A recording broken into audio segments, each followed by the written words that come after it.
Welcome back to the shop. So today we're going to be taking that diff apart. We're going to make some measurements. We're going to get the preload.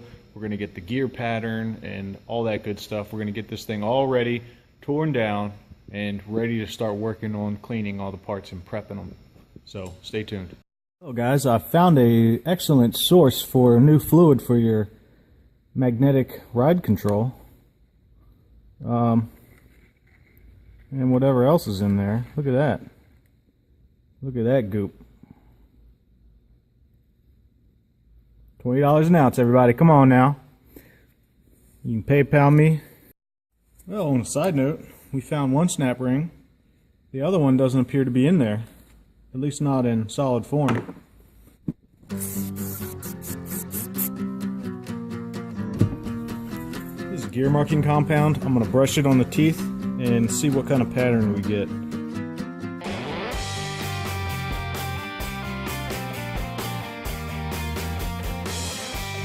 This little tube here, I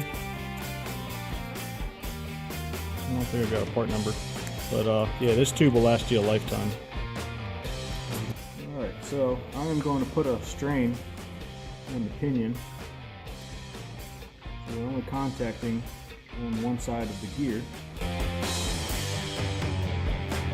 There we go. I will rotate it in the opposite direction. You really want to do it in one continuous motion if you can. So that's the pattern we're getting. You can even see on the gears we touched before where all the paint transfer is. It's running this whole length here. We have pretty good contact the whole way through the gear. It's a little low, but ideally you want it right in the middle, which actually that's probably right smack in the middle actually if you were to measure from the end of the depth of that gear.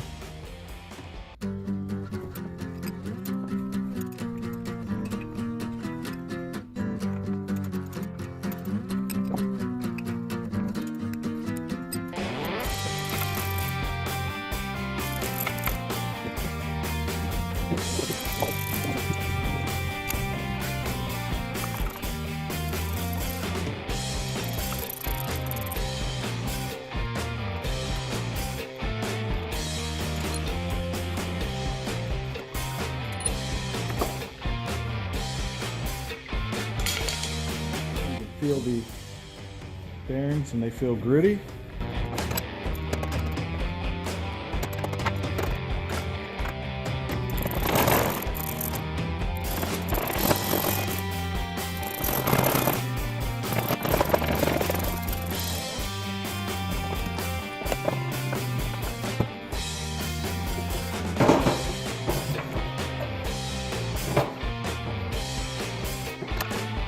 So this joint doesn't feel too bad. This one's locking up. It's got a really major flat spot in it.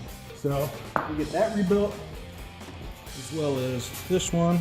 We already have a new drive shaft since the 5-speed swap. Look at this.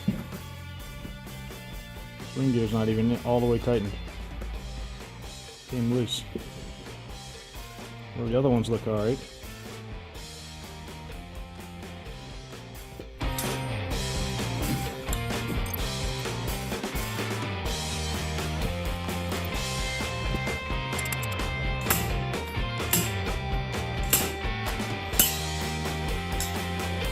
As you can see, there is absolutely no snap ring groove. That whole shaft just got ground away to nothing. That's crazy. Never seen that before. Alright, so one of the things we're going to do is we're going to check the backlash from the gears using a dial indicator. See how many dials we got in here.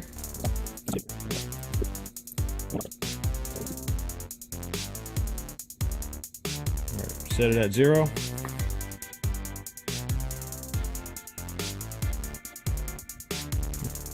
Eight and a half thousandths.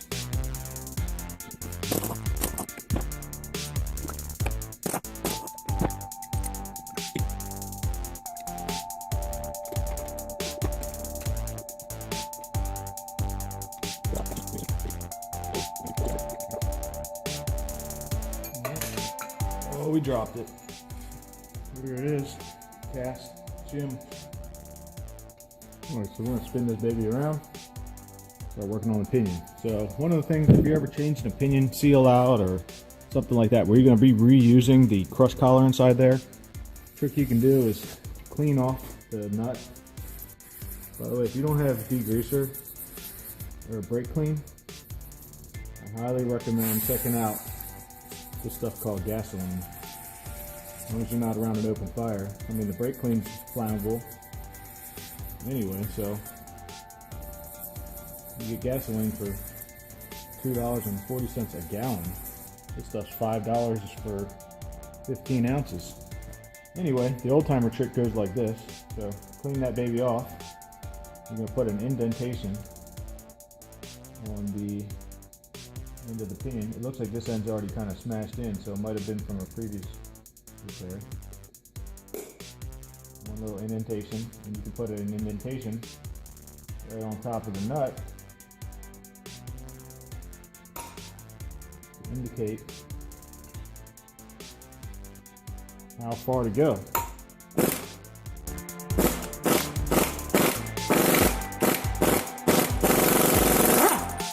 Alright, so I'm using a brass hammer. It's still not ideal, but it's slightly softer than this cast iron. But what we're planning on doing with it. Alright, so our pinion's ready to come out.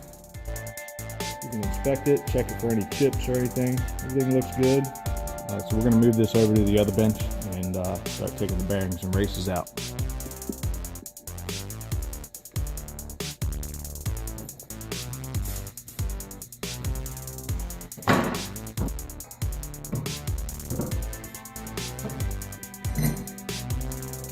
Yep, this one bolt is actually loose. Sometimes these are actually reverse threads, so. Well, you know what? Look at that. It's broken clean off.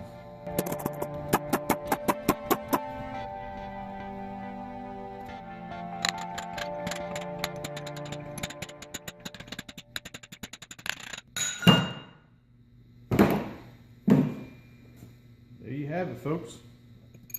It's a healthy ring gear. Stock C3, about 8 3/8 of a ring gear, so 9 inch, Dana S60, 9.75 inch, 4-8-8. You guessed it, 8-8. Not too bad. Not as bad as a stock F-body rear. Alright, so we got the majority of our parts loaded up on the table and a lot in the parts washer. So we're going to start on that and we're going to start cleaning it off and getting it ready to go back together. That's pretty much it for today. We're going to try to make a dent in this pile of parts here tomorrow after we get that rear differential all cleaned up and prepped and painted. So stay tuned for the next one. Alright, thanks for watching.